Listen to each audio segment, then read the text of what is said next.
Do you want to describe more about the product, your approach, and then just case studies? I know you shared a few about the impact that you've had with customers.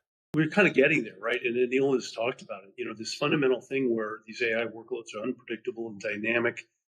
If we look at infrastructure, we're kind of evolving away from what was largely a static allocation method. And then I'll tee up a couple other things here, but it's like when we look at the number of variables on trying to get this very expensive infrastructure right for your individual model or for your multiple inference models in an inference server, and not knowing what that inference requests are going to look like and the volume and the shape and the size of them and the timing of them.